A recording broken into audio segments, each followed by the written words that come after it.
Executive Director of the Australian Institute of Progress, who's going to talk to us about retailing freedom. So that's going to be fascinating. So please come up, Graham.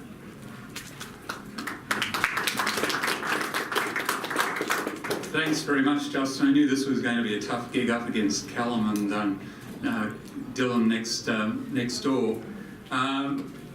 What I'm going to do is a bit different from what I think most of the presentations have been and will be over this weekend. This is more a kind of how-to. It's a version of a talk I've been giving to candidates for political office for probably about 25 years now. It evolves as knowledge evolves, but it's really about how do you prosecute a political case, not to people who are interested in the details, but to people who have a more general or sometimes no interest in the details, but you still need to convince. Now, let's see whether that... Yeah. Anyone recognise that guy? Yes? He's the guy that won the Nobel Prize in Economics. And his name is? Thaler. Richard Thaler, that's right. Two things about this guy. He won the Nobel Prize for what they call nudge economics. And for someone with my background, it proves a couple of things. One is that you can win a Nobel Prize for copying the ideas of a whole lot of other people, because when I read nudge economics, I read a whole lot of ideas that I picked up from selling manuals like how to grow rich, or how to make friends and influence people, like people like Napoleon Hill and so on. The whole idea that purchasing decisions aren't rational, that they're emotional, is something that marketers have known for thousands of years. But apparently you can win a Nobel Prize by putting that into a well-footnoted piece of work, or pieces of work, and someone up in Sweden will think that it's brilliant. The other thing that it demonstrates to me is that economists are actually a bit slow. They don't catch on to ideas that quickly. Now, I'm going to ask a second question. I don't expect you to know the answer unprompted to this, but what is it about libertarians? I was pretty sure I knew that they were the smartest group of voters around, so I did a bit of rustling around on the internet, and I came up with some recent research from 2014, which tends to support that. That's from the US. This is also from the US. How many of them actually get elected? Anyone know who that is? Ventura. Jesse Ventura. Now, he wasn't, strictly speaking, he wasn't a libertarian, but he's about as close as you've got to a libertarian getting elected and exercising power in the US. He was governor of Minnesota. So I want to string a few things together here. Oh, he was also, before Donald Trump, probably the most successful wrestling promoter in American politics, because he was Jesse the Body Ventura. So he had a long career in wrestling, and perhaps it was the showmanship that stood him in good stead, just like it stood Donald Trump in good stead. But I want to string those three things together and suggest that one of the problems that people on our side of the argument have is actually convincing other people that we're right, even though we know that the course of history in the West shows that the ideas that we stand for give you the best result. We live in the best, I was going to say one of the best times, we live in the best time in history, where more people have more rights, more access to wealth and resources than have had at any other time in history. We've had Helen Dale launching a book about the Roman Empire. We'll hear about a Roman philosopher later. Each of us in this room has a better standard of living than any of those Roman emperors. That's the marvel of what the ideas that we stand for has done. But we have a lot of trouble prosecuting those arguments. So what I want to talk about is why we have that problem and to suggest some ways of getting around it. First thing I want to talk about is how we make decisions, and this is where Thaler's got his Nobel Prize from, but as I say, he would have gone broke if he was a salesman, if he was approaching it as a classical economist. Dan Mitchell referred to I think it was Dan, a sociologist or a social psychologist called Jonathan Haidt. Haidt's in the US, he's centre left. He set up a organisation called Heterodox Academy, and if you've got some time later on in the day, I'd encourage you to go and Google heterodox academy, because he's on about what a lot of us are on about and what they're talking about next door, which is freedom of speech, diversity in the academy. He wrote a book called The Righteous Mind, Why Good People Disagree on Politics and Religion, and he uses this metaphor to explain how we make decisions. He says that we're like an elephant with a rider. The rider is the conscious and the elephant is the subconscious. And you can see, looking at that picture, that if that subconscious wants to really go and do something, it'll run away.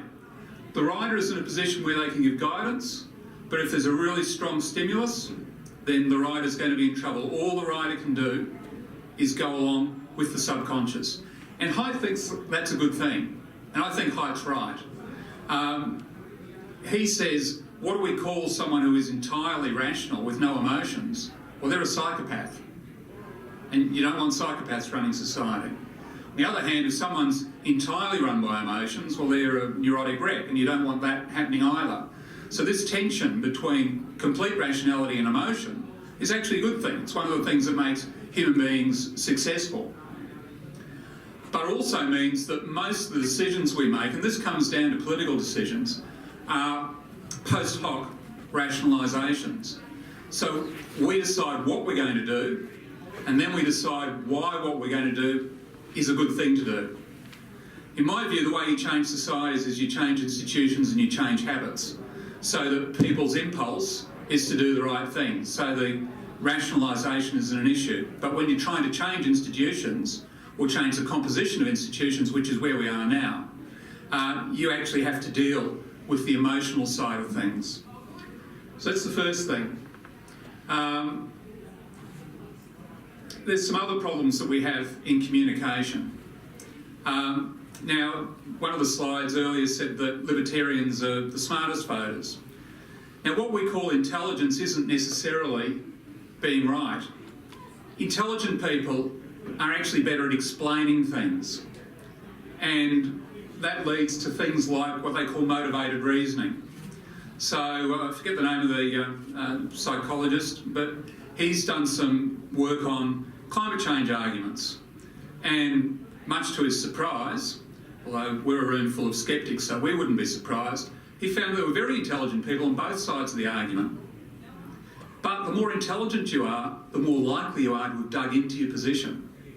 And that demonstrates one of the side effects of intelligence, that because you're so good at explaining things, and that's your main skill, you can convince yourself that something's wrong, that something that is wrong is right, long past the point where someone less gifted would have given up. And that explains some of the divergences that we get over long periods of time in society. Cognitive dissonance is another issue that you have to deal with when you're arguing with or trying to persuade someone. Cognitive dissonance is the effect where if you believe something and I tell you it's wrong, you will actually become more entrenched in your belief of its rightness. So by arguing with you, I make you more likely to dig in on your position. And that's a problem if you're trying to change someone's mind. Group polarisation, that's another issue to deal with. We use terms like silos. But Cass Sunstein, who was a professor of law at Chicago University, I think at the time when he wrote a paper about group polarisation, he's written a little bit on this area, but one of the examples he gives is the proposition in the first place is that if you get a group of people and they all basically agree with each other, after a period of discussion, they'll be more likely not only to agree with each other, but be in a more extreme position. So one example from history where this has been counted was the Bay of Pigs with JFK. And he realised after it that there was groupthink going on and that they'd actually become more extreme. So he detailed his brother to be effectively the official's devil's advocate, to be the person whose job it was, whether he believed it or not, to put the contrary arguments. An example that Sunstein gives is of lawyers. So you could have the High Court of Australia, and we heard, if you're in the right seminar, we heard Jim Allen talking about the High Court and how it's quite left-wing. Well, if they all basically agree, you're going to find over a period of time they move in the direction of that agreement. It's actually important in these sorts of institutions to have balance. But you're talking about highly intelligent, highly rational people, but you'll still get this effect. So that then works on groups, and Twitter and things like that magnify it. Another issue we've got is modes of learning. Now, I'm the only person so far who's had a PowerPoint at this conference. I always do PowerPoints. The reason I always do PowerPoints is that you only take in something like 20 or 30% out of what I say. You take 70% in out of how I present. Well, the presentation's not going to be much use in terms of imparting information to you. But when you see things on a screen, you see images like the elephant, there's a good chance you'll go away and that image will lodge in your mind and you'll take that information and you'll apply it. So when you're dealing with someone, again, you have to think about those sorts of things, and you also have to understand that people understand in different ways. And that's a further problem. The last problem that I've got there is the concept of memes. And Richard Dawkins came up with this idea, I think it was in the 60s. You know how pharmaceuticals work. So the goal of a pharmaceutical researcher often is to find a molecule that's very similar to another molecule that's doing something you don't want it to do, and you put this replacement molecule into the system, it blocks the other one, your headache goes away, or you get cured of a disease. Memes are a similar sort of concept, that it's a block of information that fits. Doesn't have to be right to fit, just has to feel right. One of my favourite examples, and I'm getting a bit long in the tooth so it might not work for much longer, but who remembers back to the 91 federal election? Who was there? Might be a better question. Okay, well, Paul Keating shouldn't have won that. That was the election after he got to be Prime Minister. He only won it because John Hewson came out with "fight back prematurely." But there was one phrase that worked better than anything else, and it was jobs, not GST.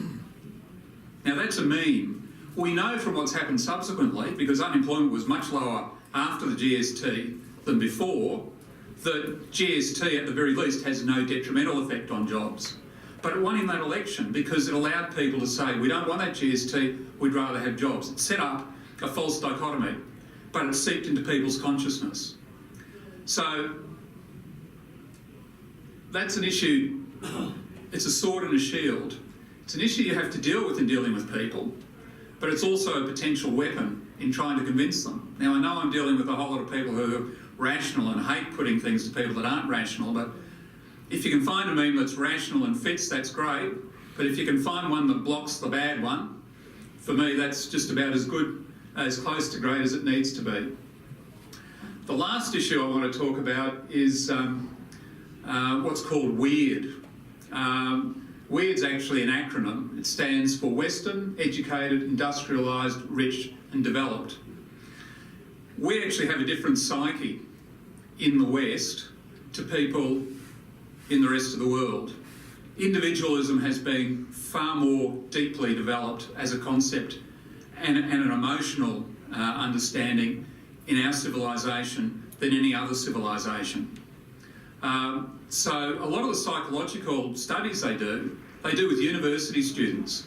And university students are the most weird that you can get in this sense. They're very individualistic.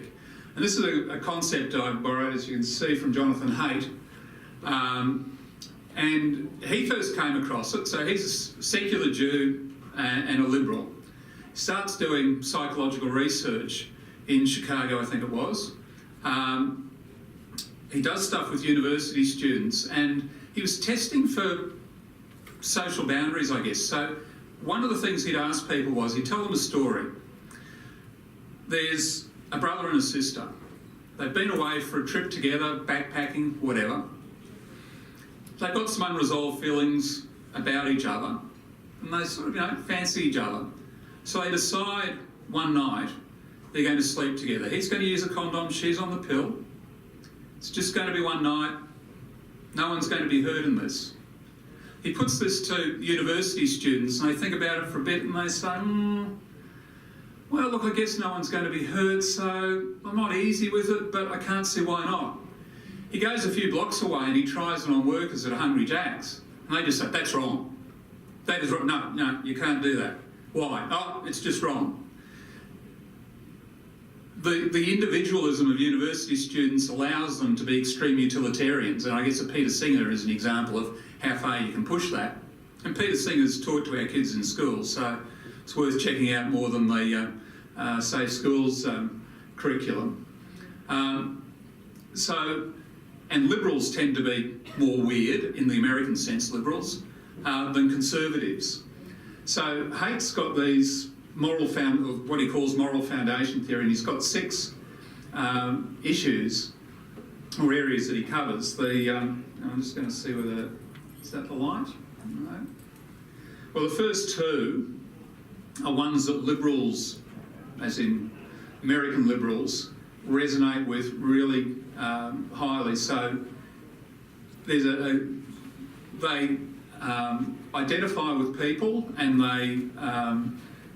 they worry about things like care and harm. So, you see a refugee, you think about the danger that they're suffering, the deprivation, those sorts of things, and you give them a very high priority. Another issue, and they really, in his view, only have 2 things that they pivot off, is this idea of fairness. And you can see that with Bill Shorten. Every time someone proposes a policy, he works out who the loser's going to be, and he says that's not fair. Conservatives actually rate lower on that care-harm thing. When it comes to fairness, they're more like the little red hen, so they're looking more at equity. And if you put in, you should be able to take out, but if you don't put in, you shouldn't be able to take out, and if you put in, you should get something that's proportionate to it, not maybe directly proportionate. So when they talk about something being fair, they're actually using the term in a different way. But they also have these other 4 aspects. And I'm not sure that he's 100% right on all of this being exclusive to what he calls conservatives, but certainly worth thinking about. So there's loyalty, there's authority, by which he means having respect for people above, sanctity, and he uses example like the flag, or knocking down statues, as they're doing at the moment. And then he added this last one, liberty oppression, which is strong on our side, but not so strong on the other side. Or if they talk about liberty, it's, I want to be able to do whatever I want, whereas we worry about the government getting out of our lives. So, how do you put all that together in terms of persuasion? You've got to engage the emotions. So that's what this slide's about. There's really 2 emotions in this context, only 2 emotions that are worth worrying about. One's fear and one's greed. For my money, there's only one other real motivator, and that's sex. And it's a bit hard in most debates to see how you use that as a motivator. Fear is the strongest one. So when you're framing a political argument, what you're generally saying to someone is, if you don't do this thing, then some bad thing will happen to you. It's hardwired into us from evolutionary history that the things that get you are most likely those things that you don't avoid. There might be better game over that hill, but if there's a big river between you and it, you're more than likely to die getting there. So we pay much more attention to fear, and Richard Thaler's done some experiments and so on. We also overpay for safety, so we don't value what's in the future highly enough.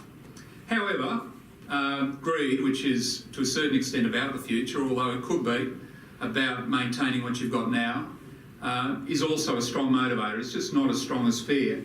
And the 2 images that I've got up there are from a couple of financial advertisements, because in terms of direct mail and using those sorts of things, they seem to be the most overt at trying to leverage you to do something out of fear or greed. So the Great Recession, and that ad's from about 3 years ago. I keep seeing these all over the place every year. Eventually they'll be right. There will be a financial crisis, but you could have missed out on a lot of money in the meantime.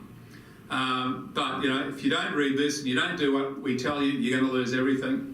And the one down the bottom is if you don't buy this, then you might lose out on something. Well, that's not as strong a motivator, but it's still a motivator. So, how do we construct a winning argument? Now, I think a lot of libertarians go into an argument saying, this is the way the world ought to be, and you should agree with me. If you've been taking in and I've been expressing myself properly, then that's not really how it's going to work, because people got no emotional connection with your view of how the world ought to be. They know how their world is. They have emotional cues they're going to react to. So your first stop is you've got to find a problem that they've got that you've got a solution to. Because if they don't understand they've got a problem, they're not going to be interested in the solution.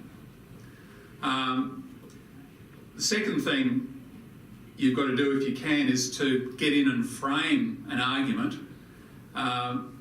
before someone else has got in and framed it. Now, that's not always possible. A lot of the time we're fighting rearguard actions, and I've got a couple of, assuming I've got time, examples of problems that or not propositions we might look at selling, but if you can get in there first and frame the argument, you're more likely to win. And George Brandis got a big clap before for being the worst Attorney General, Liberal Attorney General we've ever had. I did learn something valuable from George. He and I were in the same debating team at school. I've had a lot of arguments with George over the years, and George is very good at setting up the frame so that if you agree to his premises, you're going to end up at his conclusion. So the most important thing you do in arguing with someone like George, and if you look at a lot of school kid debates, they spend a lot of time doing this too, is to reject their framework and come up with a framework that will lead to the conclusion you want to get to.